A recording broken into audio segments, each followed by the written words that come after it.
Meet my new friend James. Californian-born and Hawaii-based, James is an adventurous traveler and talented filmmaker. Driven by his love of adventure and passion for the Philippines, James took on the incredible challenge of skateboarding across the entire country, from Manila to Mindanao, in just 29 days. James and his wife documented his journey on their channel, so be sure to check out their awesome videos. Link below. James and I had an amazing conversation where we talked about how he met his wife, the similarities between Hawaii and the Philippines, the challenges he faced during his skateboarding trip, and so much more. I hope you guys enjoy the video. How long have you been going to the Philippines for? I first went to the Philippines back in 2014 or so. And we were going to school. We're like, let's go somewhere fun. And so we decided to go to the Philippines just because there's a really cheap plane ticket. And so we went and it was really fun. Met some friends from school there, hung out with them, and yeah, I just went all over. So that was like 11 years ago. Yeah, yeah.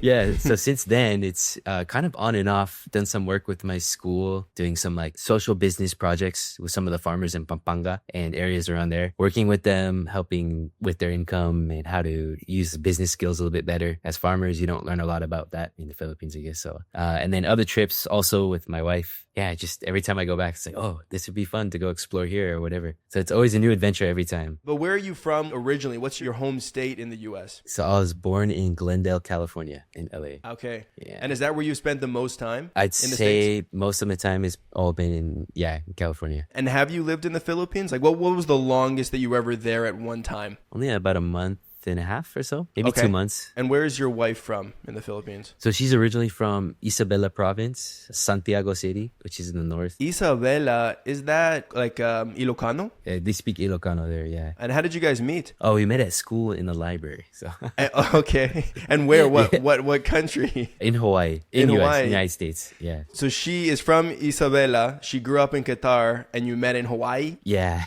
That's quite a mix. It's from all, different things from all over. That's pretty random. Meeting in a library, that's like straight out of a rom-com or something. I was actually working in the library and she came to ask me a question because I was working at the information desk. She had like a survey to fill out. And so she asked me a couple questions and I was like, okay, cool. And then after that, we saw each other once in a while. And then I was like, oh yeah, let's hang out. And so we started playing music, like making songs on guitar, just, chilling. And from there, ended up like this. So. And now, fast forwarding, you're making content together. You guys have an adorable little baby. Yeah, yeah. It's been a wild adventure, having a kid has changed a lot of our experiences when traveling. It's made it a little bit more difficult, but at the same time, it opens doors to new experiences and opportunities. Are you interested in learning Tagalog but having trouble finding quality learning materials? Allow me to introduce my Beginner's Tagalog course. 8 years ago, I began teaching myself Tagalog, but I got really frustrated, not only by the complexities of the language, but also the lack of resources for Tagalog. So that's why I decided to create the language course that I wish I had when I started learning. Sign up for my beginner's bundle and get lifetime access to 18 video lessons with corresponding PDF vocabulary sheets. Click the first link down below to get started. Now, back to the video. You guys speak mostly English at home? Mostly English at home, yeah. But you have some level of Tagalog? Because I've seen some of your videos where you're speaking a little bit. You got a good start. Yes, I actually speak fluent Spanish. And so there's a lot of crossover between Spanish words and Tagalog. But it's different for sure, but there are some similarities. Yeah, it's kind of like there are some advantages, and I feel like there are also some disadvantages. Because there are a lot of false friends that you think are the same, but they're not. Oh, for sure. I've definitely run into a lot of those because my girlfriend's from Colombia. And so I learned Spanish for her as well. And that's mostly what we speak at home. But I learned Tagalog first. And so I did think that was going to help me a little bit more. And I mean, that like there are similarities, especially in the pronunciation. That's maybe the biggest category. But then when it comes to the grammar, suddenly they're like two completely different things that don't share a lot. Like masculine, feminine, Yes. I Or think the it's pretty verb different. conjugations, right? Because anytime, like if you have like a Spanish word that they use in Tagalog, it's conjugated through the Tagalog grammar. And so it's like completely like manejo. for example. Manejo. Right? And so in Spanish, that's just one form. Manejo is just the first person conjugation, like I drive, manejo. But in Tagalog, they take it in that form and they use that as the root form to conjugate from. So then you'd have like nagmamanejo siya. So Yeah. he or she is driving, but it's still using manejo, which is I drive from Spanish. It's like And so, I like, and her and him are driving. yeah, it's like she, I drive. It's like, what? Yeah, like one of the words I noticed is like puede. Like, you know, it's not like puede, it's puede, and it's puede. Like you can, or I can, or we can. It's all just puede, you know? So it's more simple in a sense, but at the same time, it's, yeah, I don't know. Once you get the hang of it, it's probably good. If I learn more Tagalog, I think I understand it more. But Where did you learn Spanish? I served a mission for my church in Texas. Now, comparing the Philippines to the U.S., Hawaii has got to be the closest, right? Like even in terms of the climate. Oh, for sure, yeah. I'd say like there's some areas in Hawaii, you know, like depending on what, we live on Oahu. We live kind of on the northern side, kind of near Haleiwa. There's a lot of like farm area and agricultural land. So a lot of it kind of resembles parts of Ilocos Norte, you know, and some of the areas in the north. And a lot of it is just, yeah, it's pretty, it's beautiful, a lot of farmland. And the people too, you know, there's a lot of Filipino heritage there, whether they are not directly from the Philippines, but there's a lot of roots from Philippines there. So there's a lot of similarities. Philippine stores as well, you know, so you can get all the goods, snacks, and all the treats you like. So many Filipinos all over the world, but I think there are some kind of main hubs. And I would definitely see Hawaii as one of those hubs. Canada as well, depending on where you are. Lots of Filipinos here. And so it's really cool that, you know, we can kind of partake in Filipino culture and cuisine without ever leaving our own countries. It's a huge blessing. It's cool how like living in the United States or in Canada, you know, or like UK, somewhere where there's a lot of diversity, you kind of have an experience of being all around the world at once. It's pretty cool. My favorite thing of everything is the diversity here. Like it's just, you can, like you said, you can meet people from all over the world and like literally in the city that you live in. And it's amazing. Like you ride the bus in Vancouver and there's probably 10 different nationalities on there. It's so cool. I love that. It's almost like a humbling experience, you know. It's like, wow, like I'm just like a little drop in this big world. It's so cool. And it did make the transition easier for me when I went to the Philippines. Like I've only been there once. I was there in May for 3 weeks. It felt new, but it also felt kind of strangely familiar. You know, I had all of these years of hanging out with Filipino people in Canada that kind of knew what I was getting into already. And I had a handle on the language. And so... Well, would you say was kind of the biggest shock? Was it mostly like the weather or like the environment? Yeah. I mean, the weather's the first one, right? Everybody always talks about that heat wave that hits you when you get off the plane. But then just like navigating transit and things like that, you know, like ordering a Grab or something, but then you can't find a Grab when it's rush hour because it's so busy. Like there were times where we got out really far from where we were staying and then realized that we didn't actually have a way to get back because it was rush hour, and so we had to walk like, you know, a couple hours and stuff. So there were those kind of things that were shocking to me. Like I don't know how this world works. You know, that's awesome. Actually, those are some of the best experiences for me, just getting lost, not knowing what's going on. I'm sure you ran into that a lot when you did your skateboarding trip. I just watched that video of you going from like northern Luzon down to Manila. Dude, that's a masterpiece. That video is incredible. Thank you so much. Thank you for watching. Yeah, it was crazy. Yeah, all kinds of experiences I had like that. I honestly, that first day I was like, whoa, shoot, what did I do? I'm already feeling dehydrated. Yeah, because you're under the sun the whole time. Yeah, it was definitely really hot, but an amazing experience that I had during that journey. Recently, I went back. I don't know if you saw it, but recently I did from Manila to Mindanao, so Surigao City. So like on our vlog YouTube, it's a 3-part series, and kind of continue that, and then eventually, maybe if I'm allowed to, maybe cruise across Mindanao all the way down to the south. We'll see, to just complete the whole Philippines. So that means that you've already done like 90% of it, because you've done from northern Luzon all the way down to Mindanao. Yeah, Luzon, Visayas, and then the very top of Mindanao. All on a skateboard. Yeah. Yeah, I mean, there's all kinds of things you're thinking about, like worries, but like when it comes down to like being scared, am I going to be safe? I'd say the Philippines is just such a welcoming, warm country that you don't really you don't really get scared too much. It's just my personal experience. And the biggest worry, I guess, was like, oh shoot, am I going to get dehydrated or am I going to get hurt, like skating? But other than that, like the people were just absolutely amazing. So helpful, so friendly. Learned a bunch about different experiences, or learned a lot through my experiences, and then learned a lot about different areas and places people I talk with. You did that last year, right? The first skateboard trip. The first skate trip I did in 2020, I think. Yeah, 2020. So like 5 years ago. Yeah, so that was actually a long time ago. Yeah, And so at that point, how many times had you been to the Philippines? I think about 5 or so. 5 times. Okay. And had you been to the regions that you were like skating through at the beginning in like northern Luzon? Were you familiar with like the starting point? Yeah, so the starting point was Claveria, and I was familiar with it because we went on a road trip with my wife at the time. We were just dating, but we were with our uncle, and we drove from Tuguegarao all the way up and around the bend, northern to Pagudpud, and then down south back to Manila. And then I went back a second time. And I was like, oh man, you know what? Like driving, this is really fun. The road trip was amazing, but how much cooler would it be to be able to get a perspective on the road on a skateboard? Where you're actually like in the environment, you know, you're talking with people, you're outside in the elements, and they're like, oh, I got to do this. So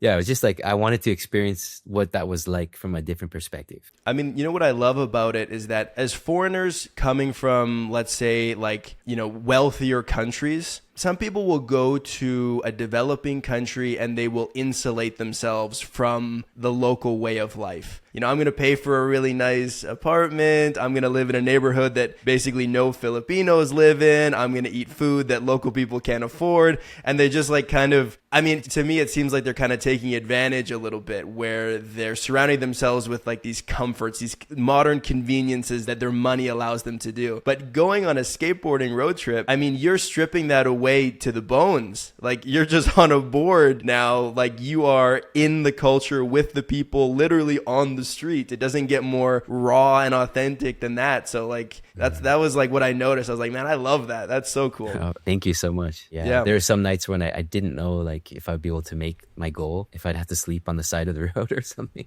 You know, at the end of every day, I was like, you know what? It always works out. People here are just so friendly and so open. You know, if I needed something, I could always, you know, ask for some water, and I asked for some water at some places. But yeah, it's just never really had anything bad happen, I guess you could say. And it was all really worked out way better than I imagined and what people told me what was gonna happen. So. And how did you arrange like where you were gonna stay? How did you find like a place to sleep? Yeah, so I did some planning before on Google Maps. A lot of people would always say, you know, how are you able to skate in the Philippines? The roads are so bad, they're rough. But I found that to be the complete opposite. They're really nice, actually, especially like in the provinces. I don't know why, but the roads are very, very well paved, especially like along the little rice terraces and fields. And so I just Google Street View everything. Yeah, you never know what's going to happen, especially when you're skating or on the road. So you just have to be ready for whatever. I mean, I've heard that from people as well that have done less ambitious trips in the Philippines, that the Philippines in general is kind of one of those places where you never know what's going to happen next. Like it's a place of adventures, you know? Oh yeah, for sure. Things don't always go according to plan, and people are okay with that, you know? They're okay to go with the flow. Yeah, and I noticed that with the people too. Like you can like go up to anyone and just have a conversation. You don't know where it's going to lead to you, what's going to happen after that. A lot of times they'll take you somewhere or they'll show you something cool like in the area, or they'll give you some food. And you don't ask for it, of course, but it's just like they're so generous. Like they just want to, you know, provide for you in some way. And it's just like, wow, it's amazing, you know? When you're a foreigner in a different country, there is a feeling of being vulnerable, right? You don't necessarily know how things work, and you may or may not know the language and the local culture and stuff. But I felt like I was looked after when I was in the Philippines. You know, like as we were struggling to find our way from one spot to another, there was always someone there that would be willing to help us. You know, like it was never like we had to figure it out on our own. You know, sometimes maybe we were nervous to ask somebody, but realistically, there was always help there if we needed it. And I just don't feel like you get that in a lot of other places when you're an outsider coming in, right? Oh yeah, for sure. I totally agree. You do feel like you're looked after. And at the same time, you kind of want to give back. You want to provide back whatever way you can. But like, yeah, and also like you said, you don't really get that in other countries, especially in California. People are kind of fast paced. They don't really want to know what's going on. They don't trust you. It's just way different. It's just a whole different experience. Something that I noticed in the Philippines right away was how much there is to see. It's a relatively small country, right? Like if you wanted to skateboard across Canada, it would take you a year, you know? Like it's a small place, but it's like so concentrated with different people and cultures and languages and food. And I think that your video really showcased those narratives beautifully. Like the idea that around every corner and in every little barangay community, there's like a new adventure waiting to be had and new people to talk to. Like there were so many like stories within stories within stories in that trip, it seemed like. And I just love that. Oh, thank you so much. What would you say is your favorite thing about Filipino culture? There's a lot to love about the culture and about Filipinos. I really love just how positive they are and how, resilient they are with so many things. They're so just open and friendly and warm. And it's like, just like going up and having conversations or like getting to know them. They're just so joyful and happy. And I think it's really contagious. And just the way of life, it's different from, I guess, a lot of different other cultures, but it's unique and it's special. And so like, I think